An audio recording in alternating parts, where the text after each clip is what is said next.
నమస్కారం. 10వ తరగతి ప్రయాణం పూర్తయింది.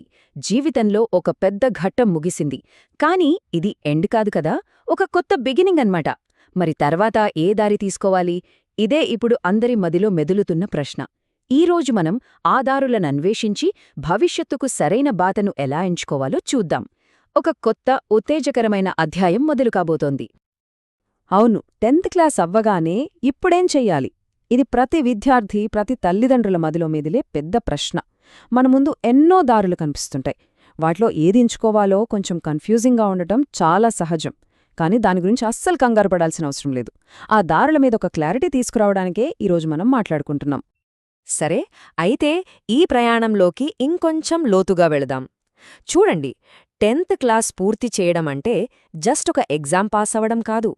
అది మన లైఫ్ జర్నీలో ఒక ముఖ్యమైన మజిలికి చేరుకోవడం లాంటిది. ఇక్కడ ఒక్క క్షణం ఆగి నెక్స్ట్ మనం ఎటు వెళ్ళాలి అని నిర్ణయించుకోవాల్సిన టైం ఇది. ఇక్కడ మనం ముఖ్యంగా గుర్తుంచుకోవాల్సిన విషయమేంటంటే, ఇది ప్రెజర్తో తీసుకోవాల్సిన నిర్ణయం అస్సలు కాదు. ఇది అవకాశాలతో నిండిన ఒక మంచి మూమెంట్. మనల్ని మనం తెలుసుకోవడానికి, మన ఇంట్రెస్ట్లకి, గోల్స్కి సరిగ్గా సూటయ్యే దారిని కనుక్కోవడానికి ఇది పర్ఫెక్ట్ టైం అన్నమాట. సో 10th క్లాస్ తర్వాత మన ప్రయాణం ఒక జంక్షన్ దగ్గరకొస్తుంది. ఇక్కడ మన ముందు ప్రధానంగా 2 దారులుంటాయి. ప్రతి దారి మనల్ని వేర్వేరు గమ్యాలకు తీసుకెళ్తుంది. మరి ఆ 2 మెయిన్ రూట్స్ ఏంటో ఇప్పుడు చూసేద్దాం. ఇక్కడే అసలైన చాయిస్ మొదలవుతుంది. ఈ 2 దారుల మధ్య తేడా చాలా క్లియర్గా ఉంటుంది. ఒకవైపు ఇంటర్మీడియట్. ఇది 2 ఏళ్ల అకాడమిక్ కోర్స్, అంటే 11వ, 12వ తరగతులు. దీని మెయిన్ ఫోకస్ ఏంటంటే, యూనివర్సిటీలో పెద్ద పెద్ద డిగ్రీలు చేయడానికి ఒక స్ట్రాంగ్ ఫౌండేషన్ వేయడం. మరోవైపు పాలిటెక్నిక్. ఇది 3 ఏళ్ల స్కిల్ బేస్డ్ కోర్స్. దీని టార్గెట్ చదువు పూర్తి కాగానే వెంటనే ఉద్యోగంలో చేరేలా తయారుచేయడం. ఓకే, ఇప్పుడు ఫస్ట్ రూట్ అంటే ఇంటర్మీడియట్ గురించి కొంచెం వివరంగా చూద్దాం. చాలామంది స్టూడెంట్స్ ఎంచుకునే దారి ఇదే. ఇది హైయర్ ఎడ్యుకేషన్కి ఒక పక్కా పునాది వేస్తుంది. ఇందులో మళ్ళీ ప్రధానంగా 4 గ్రూప్స్ ఉంటాయి. ఇంటర్మీడియట్లో మనకు ప్రధానంగా ఈ 4 గ్రూపులు కనిపిస్తాయి. ఫస్ట్ ఎంపీసీ అంటే మ్యాథ్స్, ఫిజిక్స్, కెమిస్ట్రీ. సైన్స్, లెక్కలతో ప్రయోగాలు చేయడం ఇష్టపడే వాళ్లకు ఇంజనీరింగ్ లాంటి ఫీల్డ్స్కి ఈ గ్రూప్ దారి చూపుతుంది. తర్వాత బీపీసీ అంటే బయాలజీ, ఫిజిక్స్, కెమిస్ట్రీ. జీవశాస్త్రం, లైఫ్ సైన్సెస్ మీద ఇంట్రెస్ట్ ఉంటే మెడిసిన్, ఫార్మసీ లాంటి ఫీల్డ్స్కి ఇది బెస్ట్ ఆప్షన్. ఇక ఎంఈసీ లేదా సిఈసీ అంటే commerce, economics. Business, finance, banking లాంటి వాటిపై ఆసక్తి ఉంటే ఈ గ్రూప్స్ వైపు వెళ్ళొచ్చు. ఫైనల్గా HEC humanities. Social studies, history, arts అంటే ఇష్టపడేవారికి టీచింగ్, సోషల్ సర్వీసెస్ లాంటి ఫీల్డ్స్లోకి వెళ్ళడానికి ఇది హెల్ప్ అవుతుంది. సో ఫైనల్గా చూస్తే ఇంటర్మీడియట్ యొక్క మెయిన్ గోల్ ఇదే: డిగ్రీ, పీజీ లాంటి పెద్ద చదువులకు స్టూడెంట్స్ని ప్రిపేర్ చేయడం. ఇది ఒక పర్టిక్యులర్ సబ్జెక్ట్లో డీప్ నాలెడ్జ్ సంపాదించడానికి ఒక గేట్వే లాంటిదన్నమాట.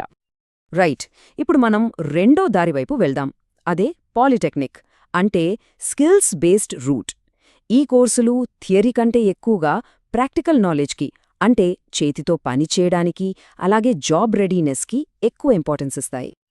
అసలు పాలిటెక్నిక్ డిప్లొమా అంటే ఏంటి? సింపుల్గా చెప్పాలంటే ఇది 3 ఏళ్ల టెక్నికల్ ప్రోగ్రామ్. పుస్తకాలతో కుస్తీ పట్టడం కన్నా హ్యాండ్స్ ఆన్ ఎక్స్పీరియన్స్, మెషీన్స్తో పనిచేస్తూ నేర్చుకోవడం ఇష్టపడేవారికి ఇది చాలా మంచి ఆప్షన్. దీని మెయిన్ ఎయిమ్ ఒక్కటే: ప్రాక్టికల్ స్కిల్స్తో జాబ్ మార్కెట్కి రెడీగా ఉండటం. పాలిటెక్నిక్లో కెరియర్ పాత్ చాలా క్లియర్గా ఉంటుంది. ఫస్ట్ స్టెప్ ఇంజనీరింగ్లో డిప్లొమా సంపాదించడం. ఆ తర్వాత వెంటనే ఒక టెక్నికల్ జాబ్లో చేరొచ్చు. అయితే ఇక్కడ ఒక సూపర్బ్ ఆప్షన్ కూడా ఉంది. ఇంకా చదువుకోవాలి అనిపిస్తే లాటరల్ ఎంట్రీ ద్వారా డైరెక్ట్గా బీటెక్ సెకండ్ ఇయర్లో జాయిన్ అవ్వచ్చు. అంటే టైం అస్సలు వేస్ట్ అవ్వదు. ఈ స్కిల్స్ బేస్డ్ రూట్కి ప్రాణం లాంటిది ప్రాక్టికల్ లెర్నింగ్. పాలిటెక్నిక్ మాత్రమే కాదు, ఎలక్ట్రీషియన్, నర్సింగ్ లాంటి మరెన్నో వొకేషనల్ కోర్సులు కూడా ఉన్నాయి. ఇవి ఒక స్పెసిఫిక్ ఫీల్డ్లో మంచి నైపుణ్యాలను అందించి వీలైనంత త్వరగా కెరీర్లో సెటిల్ అవ్వడానికి హెల్ప్ చేస్తాయి. ఇప్పటిదాకా ఉన్న దారుల గురించి తెలుసుకున్నాము కదా. ఇప్పుడు అసలు పాయింట్కి వద్దాం. వీటిల్లో సరైన దారిని ఎలా ఎంచుకోవాలి? ఇది మన పర్సనల్ కంపాస్, అంటే మన దిక్సూచిని మనం కనుక్కోవడం లాంటిది.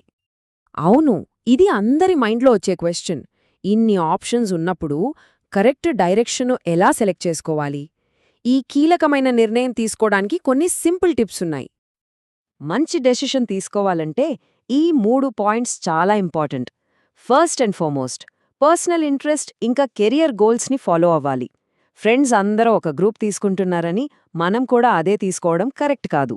ఇక అన్నింటికన్నా ముఖ్యంగా పేరెంట్స్తో, కౌన్సిలర్స్తో ఓపెన్గా డిస్కస్ చేయాలి. వాళ్ళ అనుభవం మనకు సరైన దారిని చూపించగలదు.